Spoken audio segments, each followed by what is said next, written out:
Imagine waking up and the first thing you see isn't the sun, but a glowing rectangle that holds the entire world's opinions, tragedies, and trends in the palm of your hand. For Gen Z, this isn't a choice, it's the baseline of their reality. We are currently witnessing the largest psychological shift in human history, a total rewiring of the human brain that's happening right now in real time. They've been called lazy, they've been called sensitive, and they've been called the loneliest generation. But what if I told you that everything you think you know about Gen Z is wrong? What if their weird humor, their obsession with aesthetics, and their constant state of burnout are actually brilliant survival mechanisms for a world that's moving way too fast? Welcome to Human Factor, and today we are cracking the code on the psychology of Gen Z. To understand Gen Z, you have to understand the spotlight effect on absolute steroids. In the past, if you tripped in the school hallway or said something embarrassing, it was forgotten by next Tuesday. For Gen Z, that moment can be recorded, uploaded, and turned into a meme that lives forever on the internet. This has created a psychological phenomenon called digital permanence. Imagine the mental weight of knowing that every version of yourself, from your awkward 13-year-old phase to your first breakup, is archived somewhere in the cloud. This has led to a generation that is hyper-aware of their personal brand before they even hit puberty. They aren't just living their lives, they are narrating them, curating them, and editing them for a global audience. But here is the twist.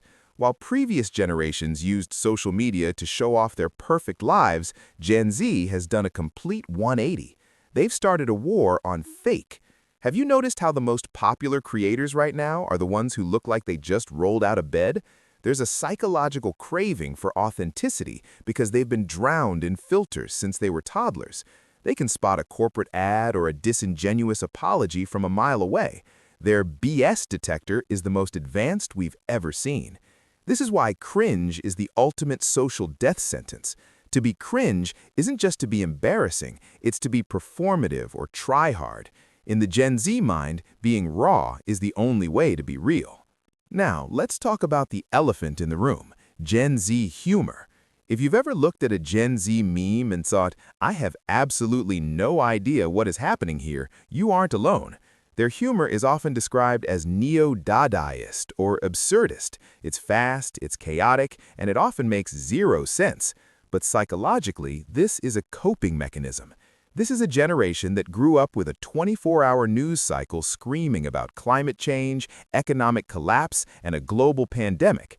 When the world feels like a burning dumpster fire, the only logical response is to laugh at a deep-fried image of a talking lawnmower. It's a form of optimistic nihilism. They realize that if nothing matters and the world is crazy, they might as well find the absurdity in it and have a laugh. But there's a darker side to this hyperconnectivity. It's the loneliness paradox. Gen Z is the most connected generation in the history of our species, yet they report the highest levels of loneliness. How is that possible? It comes down to the difference between interaction and intimacy. You can send 500 DMs a day and still feel like no one truly knows you. They are living in the age of the parasocial relationship, where they feel a deep emotional bond with a YouTuber or a TikToker they've never met, while feeling completely disconnected from the person sitting next to them in class. Their brains are being flooded with dopamine from likes and notifications, but they are starved for the oxytocin that comes from physical, face-to-face human touch. Think about the way Gen Z mourns. They don't look for gatekeepers. They don't wait for a professor or a news anchor to tell them what's true. They are the DIY generation. If they want to learn how to trade stocks, edit a movie, or understand complex geopolitical conflicts, they go to YouTube or TikTok. This has created a psychological profile that is fiercely independent but also deeply skeptical of authority. They don't trust institutions because they've seen those institutions fail over and over again. This is why they are the most entrepreneurial generation yet. They don't want to climb a corporate ladder that they believe is about to break. They want to build their own ladder in their own backyard. And then there's the moral compass of Gen Z. You've heard of cancel culture, but let's look at the psychology behind it. For Gen Z, social media isn't just a tool for fun, it's a tool for justice. They feel a massive weight of responsibility to fix the mistakes of the past. This leads to a state of compassion fatigue. They are expected to have an informed, passionate opinion on every single world event, every single day. Imagine the cognitive load of trying to care about everything all the time. It's exhausting. This is why we see such high rates of burnout and eco-anxiety among young people. Their empathy has been globalized, and their brains weren't built to carry the weight of 8 billion people's problems. But don't mistake this exhaustion for weakness. Gen Z is incredibly resilient. They have destigmatized mental health in a way that was unthinkable 20 years ago. They talk about therapy, anxiety, and depression as casual as talking about the weather. By bringing these shadow parts of the human psyche into the light, they are breaking generational traumas that have been passed down for centuries. They aren't snowflakes because they talk about their feelings. They are pioneers of emotional intelligence.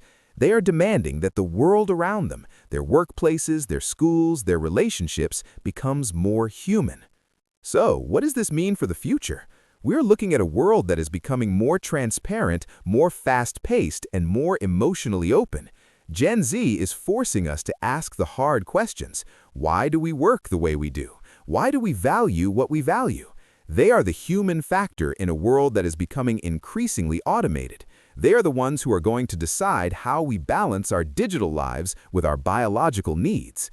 If you're a Gen Zer watching this, know that your brain is a marvel of adaptation. You are navigating a landscape that no human in history has ever had to navigate. And if you're from an older generation, stop looking at the screen time and start looking at the soul behind the screen. This generation isn't broken, they are evolving. They are the first true citizens of a global digital civilization, and they are writing the rules as they go. The psychology of Gen Z is a story of paradoxes. They are lonely but connected, they are cynical but hopeful. They are anxious but brave. They are the mirror reflecting back the world we've built, and they are the ones who are going to have to fix it.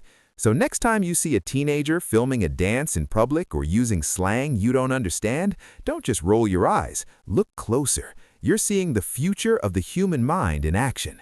Thank you for diving deep with us today at Human Factor. If this sparked a thought or made you see things a little differently, hit that subscribe button and join the conversation. What do you think is the most misunderstood part of Gen Z? Drop a comment below. Let's get into it. Stay curious, stay human, and we'll see you in the next one.